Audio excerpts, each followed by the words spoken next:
앞으로의 조국의 행보가 조국 말 속에 다 들었잖아. 나와가지고 한 첫마디가 이재명 대통령한테 감사하면서 이재명 정부가 성공을 해야 된다고 거기에 자기가 모든 노력을 다 바치겠다 그런 뜻이거든. 그러면 이재명 정권이 어떤 방식으로 어떤 일을 맡기든지 뭘 어떻게 도움을 청하든지 거기에 다 발맞춰 가겠다 그런 뜻이거든. 왜냐? 이재명 정부가 조금이라도 삐딱하면 전 내란 세력들이 아직 종식이 안 됐기 때문에 내란을 언제 어디서 또 꿈꿀지 모르는 거, 어디에다가 뭐 이상한 걸 숨겨놨을지 모르는 거거든. 그러니까 그런 것을 민주당이 아니면 이재명 정부가 못하는 거를 특공대처럼 저번에도 쉐빙선이라고 그랬잖아. 그래가지고 확 치고 나온 것처럼 이번에도 특공대 역할을 할 수가 있다고. 더 세게 나갈 수가 있는 거지. 왜냐? 직접 당하고 감옥까지 갔다 온 사람이니까 확실하게 뒤집어 버릴 수가 있는 거지. 그래서 그런 역할을 맡아주면 아마도 이재명한테 지금 쏠리고 있는 어떤 여러 가지 국민들이 반대쪽에서 이렇게 헐뜯고자 하고 막 이러면서 이재명이 뭘 잘한다 못한다 막 이러는 거를 비난을 피해갈 수 있게 해주는 거지. 그리고 정말 나라 일을 외교나 모든 그런 중요한 일을 대통령이 꼭 해야 되는 일을 할 수 있게끔 조금 짐을 덜어줄 수 있지 않을까.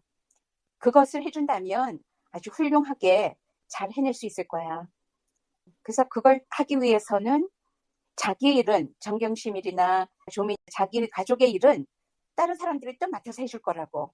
그러니까 조국은 일단 자기한테 왔던 그 사법적인 어떤 그런 모든 불이익 그런 억울했던 거 이런 거는 떨고 놓고 정치를 한다 그랬잖아. 자기가 어떤 사람들의 어떤 비난도 들어가며 지지도 받아가며 자기는 정치를 하겠다 그랬어. 옳은 정치 그른 정치 이런 게 필요가 없어. 정치라는 말에는 바로 그 바르다는 것이 들어있기 때문에 정확하게 말한 거야. 정치학 박사 같은 사람이야. 그런 사람이라 분명하게 군더더기 없이 나는 정치를 하겠습니다. 그랬거든. 거기에 이제 다 드러나 있어. 그 사람이 무엇을 할 것인가. 나라를 바로잡는 일에 앞장서겠다. 그 소리잖아. 감옥 속에서 얼마나 많은 생각을 하고 정리를 하고 뺄 거 다 빼고 그 정수를 들고 나온 거거든. 진술을 들고 나온 거니까 뭐라고 표현할 수 없을 정도로 간결하더라고. 역시 이재명도 사람 볼 줄 아니까 내가 그랬잖아. 그런 사람 썩히지 말고 하루라도 빨리 풀어줘서 써먹어야 된다고. 그렇게 해서 제대로 도구로 쓰일 거야.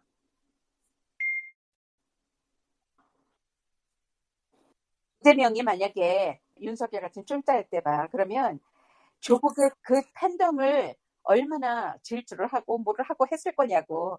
그런데 이재명은 그런 팬덤이 있는 사람이니까 풀어준 거야.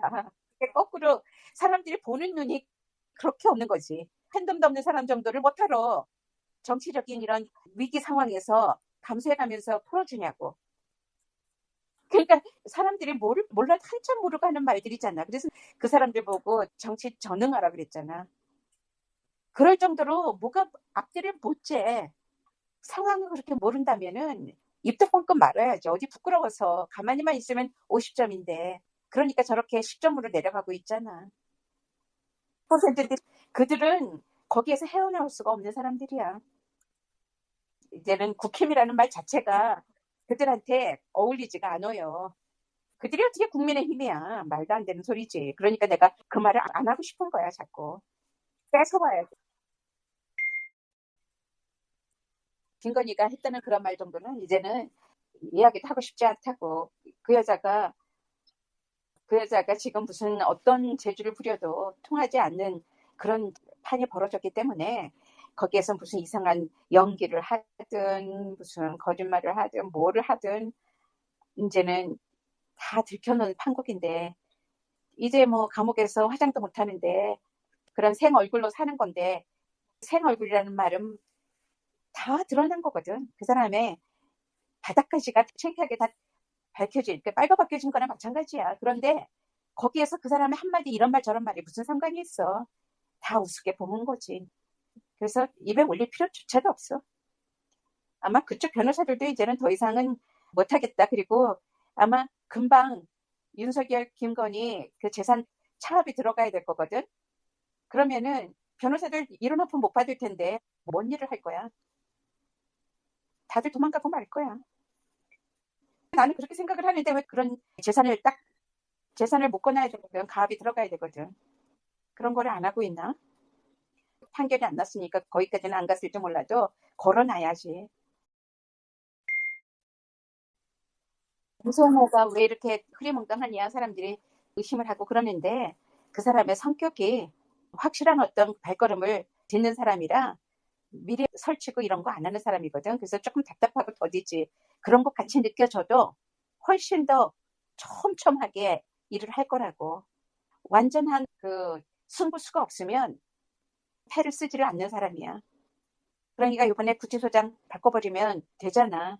그것도 민심이 다 달아오를 때까지 딱 기다려서 해버리잖아. 그럴 정도로 참을성도 있고 상황을 섣부르게 자기 혼자의 판단으로 휘두르는 사람이 아니다라는 뜻이지.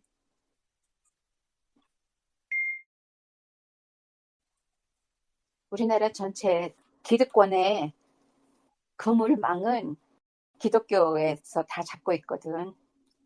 기득권이라 그러면은 권력이라고 생각을 하는데 경제망이거든. 그래서 그 돈을 가장 쉽게 눈먼 돈을 이리저리 옮길 수 있는 세탁할 수 있는 곳이 기독교잖아. 교회잖아. 헌금을 현금으로 받으니까 거기에 웬만한 거를 넣다가 다른 나라로도 보내고 하는 걸 자유자재로 할 수 있는 그런 곳이라 본래 그게 쟤네들이 기독교라 그러지 다 사이비들이야. 그러니까 하느님 팔아서 장사하는 사람들 모임이라 거기 가가지고 기웃기웃 하는 거지 다들 도와달라. 왜냐 실세니까. 이재명은 안 가지. 이재명은 구경하러는 갈 수 있지. 어떻게 생긴 사람들이 거기 있나 구경은 가도 되겠지. 그렇지만 가봤자 그들이 오라도 안 하고 이재명 온다 그러면은 싹 얼굴 바꾸고 있을걸. 거기는 나라를 좀먹은 아주 아주 나쁜 그런 사람들, 국민들 서민의 돈을 갈취를 한 거야. 헌금이라는 거 11조를 빙자해가지고 그런 사람들이라 그거를 자기네들의 세로 여기고 그리고 자기네 신도들 수 가지고 싸우고 그런 사람들이잖아. 그게 뭐 제대로 된 목자들이 어딨어 거기에. 그렇게 종교인이 정치를 하기 시작을 하면 제일로 무서워지는 거거든. 그래서 전쟁이 일어나는 거거든. 그게 순서잖아. 세계 역사를 보면 종교가 권력을 갖고 싶어 하고 정치에 가담하고 그러면 서로 싸우고 죽이고 그렇게 하는 거야. 그래서 자기는 세를 넓혀가려고 그렇게 돈에 맛을 들이면 마귀가 거기에 가서 달라붙어서 행세를 한다고. 마귀가 제일 좋아하는 것이 거기라고 그랬잖아. 그래서 맨날 교황이 제일로 위험한 입장에 있다고 그랬잖아. 사회건설은 자기 딸 사위 검사 판사 해가지고 이 나라의 건축 사업에서 돈 벌려고 작정을 하고 패밀리 비즈니스를 탄탄하게 해온 조직이거든. 그래서 그냥이 아니라 조폭들도 거기에 발맞춰서 일하고 그런 위험한 곳인데 자기네들이 김건희를 자른 거는 잘한 건지 못한 건지 이제 두고 봐야지. 김건희가 일을 갈고 있을 거야. 가만히 안 둘 거야. 그러니까 김건희파와 서희파가 싸울 거라고. 조직 조폭들이 여기저기서 다 출몰할 거야. 이제 우리들 세상에 왔다 그러고 한바탕 깽단들이 싸움을 벌일 거라. 여기저기서. 이쪽 파 저쪽 파 이러면서 쟤네들 세상에 온 것처럼 싸울 텐데 이재명이 그거 가만 안 두지. 왜냐 두목들이 흔들리고 있거든. 그러면은 자기네들 돈줄이 흔들리는 거잖아. 큰 데가. 그러면 이제 자기네들이 돈 되는 곳으로 지네들끼리 땅 따먹게 하잖아. 여태까지는 커다란 데에 묶여 있었는데 근데 이제는 자기네들끼리 각자 도생을 하려면 나는 이쪽 구역, 네가 여기 맞고 저기 맞고 그러면서 지네들끼리 당분간은 영업을 해야 되잖아. 우리나라 옛날에 사우디 나가가지고 토목 뭐 그걸로 나가서 일하고 들어오고 막 이러는 사람들 많았잖아. 그러면 그런 거 감독 나가고 그러는 사람들 한국에서 또 큰 거 맡아서 일하고 그러는 사람들 건설 감독 같은 사람들은 깡패들을 갖고 놀지 않으면 일 못한대. 언제 어디서 맞아 죽을지 모르니까. 그런 애들을 구워 삶아야 되거든. 그러니까 액면 두목을 감독시켜버리면 아예 지네들끼리 좀 해먹어도 일이 돌아가니까. 그래서 그런 게 저런 사회건설 같은 거 하는 일이야. 7, 80년대에 있었던 일이 지금 윤석열 때문에 다시 일어나고 있는 거잖아. 그러니까 80년 전에 광복이 있었다고 생각했는데 이번에 80년 만에 광복을 다시 한 것 같잖아. 그걸 윤석열이 나라를 그렇게 돌려놨다니까? 트럼프가 그렇게 미국을 돌려놨다니까? 무법천지를 만들고 있잖아. 저런 권력에 눈먼 사람들을 악마가 낚아채면 그들 얼굴 봐봐. 이상하잖아. 보이지? 악마의 얼굴들이. 얼굴 보면은 아이고 너 씌었구나. 잡아먹혔구나. 그렇게 보이는 거야. 자기의 그 욕망을 주체를 못하는 거지.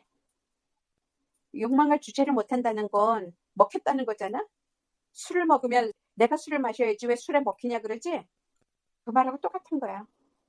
때때로는 욕망이 일어나요. 그 욕망이라는 게 나를 키우는 원동력도 돼요. 그렇지만 그것에 내가 잡아먹혀서 앞뒤도 분간 못하고 설치게 되면 그럴 때 악마가 주인이 되는 거지.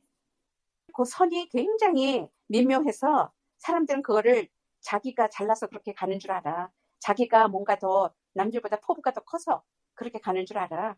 더 능력이 있어서 그렇게 되고 있는 줄 알아. 그렇게 해서 빠져드는 거야. 악마의 꼬임에. 근데 그건 모르지.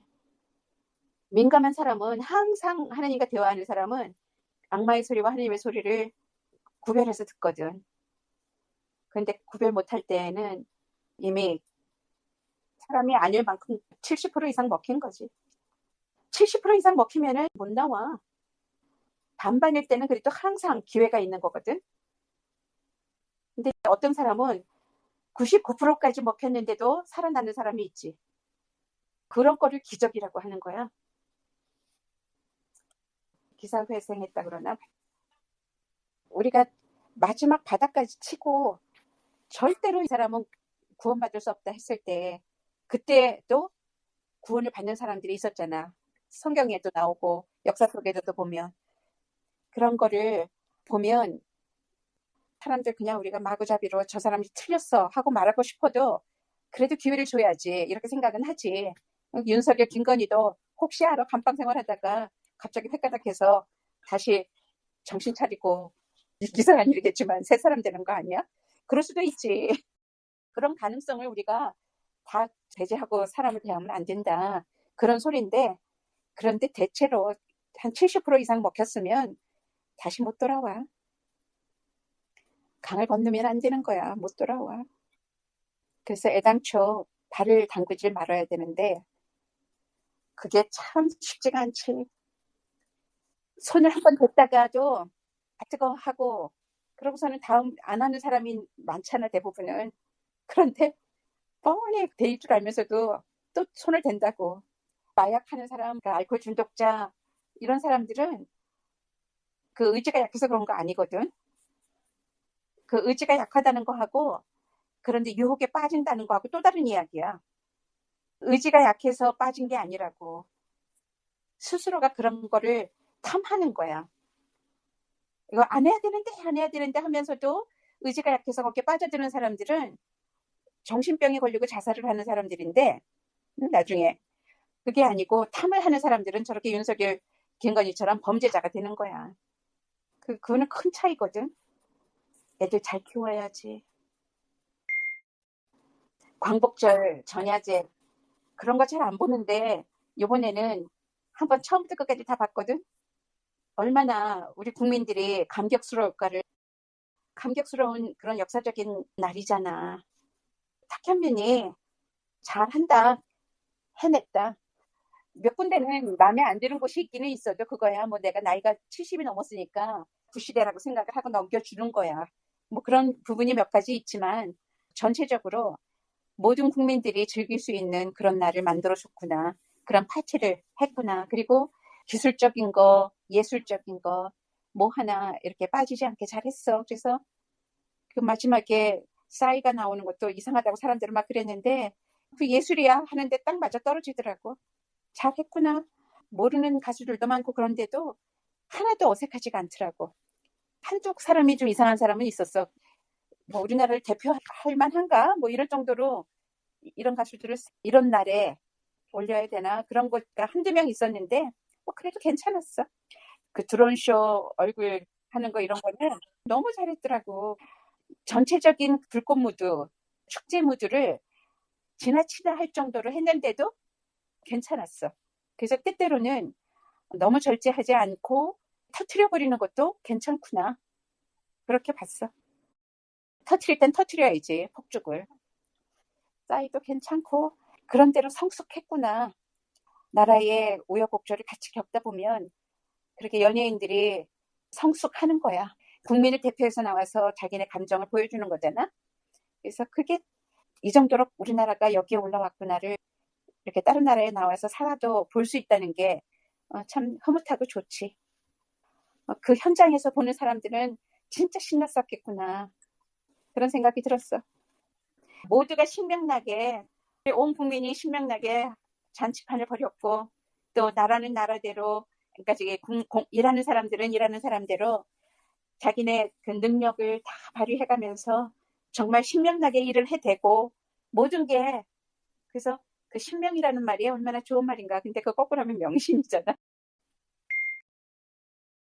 이제서야 사람들이 내가 그렇게 말을 해도 옛날에 벌써 3년 전에 그들은 일본 귀신이 묻은 사람들이라 그랬잖아. 그래서 거기 아크로비스타 그런데 사람들 많이 죽은데 이런데 찾아다니면서 그런다고. 근데 이제서야 그게 다 나오더라고 또. 일본이라는 한국에서 쫓겨간 사람들이거든, 일종의. 그래서 주눅이 들었다라는 그런 표현을 해도 될까 모르겠는데 그쪽 귀신은 주눅이 든 귀신이고 이쪽 귀신은 한국 쪽의 무술은 화해하고 씻으려고 하는 원과 한을 없애는 거지. 원과 한을 없애는 귀신인데 거기는 원과 한을 가두는 거야. 그래서 그걸 이용하는 그런 나쁜 귀신들이지. 거기는 무속이. 그래서 아주 아주 다른 질적으로 다르거든. 일본에 갔었을 때 여기저기 사찰도 보고 뭐 이런 거 보고 그러면은 되게 음침하고 음습하고 상쾌하지가 않았어. 하나도. 맑고 깨끗한 맛이 하나도 없었다고. 어떻게 여기는 이렇게 음습할까? 그러면서 구경하고 왔었거든. 사람도 건물도 뭐든 그런 게 다 가시게 차가지고 이상했어. 느낌이. 딱 김건희지. 그쪽이지.